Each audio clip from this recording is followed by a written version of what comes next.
Hi, Dr. Ravi here, and today we're going to talk about your general health and COVID-19. There's a lot of talk out there.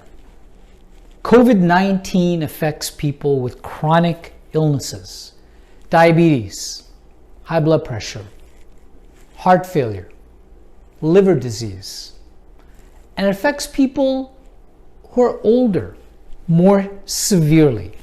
We know the mortality rates go up exponentially above the age of 70.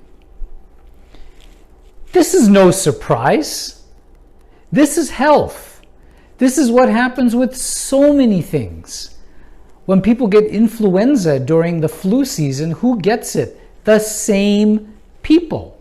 When people get pneumococcal pneumonia, the same people. People who die of heart attacks. So there's nothing surprising about this.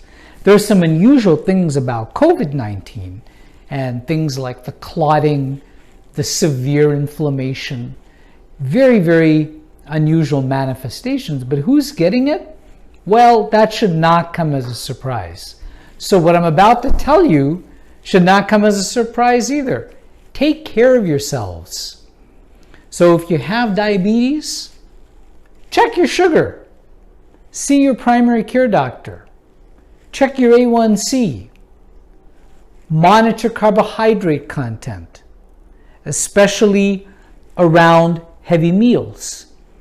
The ABCs of care become very important. The worse that control of diabetes, the greater the risk of contracting coronavirus. So there are many, many great strategies that your primary care doctor will know to control this. If you have high blood pressure, ditto, control it. Get it checked. If you're on medications, take the medicines. Watch the salt content. These are basic healthcare tenets, and a good primary care doctor can monitor and can follow, and these can reduce the risk. The same can be said for weight management, obesity, which in turn leads to high blood pressure and these other concerns, can be managed. A lot of talk out there about vitamins. What should I do with my vitamin D? What should I do with vitamin C? Should I be taking other supplements? Certainly take them to stay healthy. A balanced diet. Taking too much vitamin D actually carries toxicity.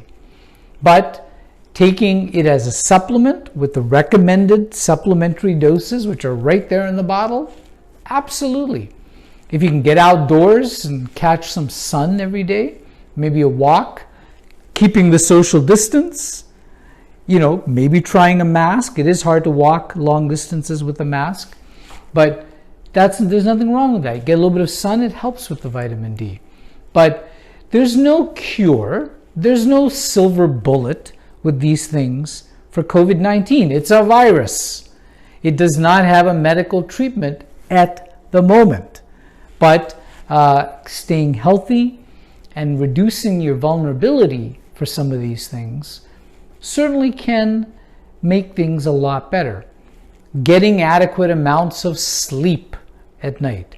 There is some evidence that active infection with COVID-19 virus can affect sleep patterns, has neuropsychiatric problems, etc. But if you're trying to prevent it, a good night's rest, getting a good amount of exercise is a great thing to do. Now, it may be tricky to go outdoors and get the kind of exercise you want, but doing certain calisthenic type exercises in the house, not a bad idea. Just going for a walk, even indoors or around the property, not a bad idea. So stay active, eat well, and control underlying chronic conditions with the help of a primary care physician who can help and guide you through some of these things. So healthy living is probably the best way to reduce your risk of exposure and infection with COVID-19. Thank you.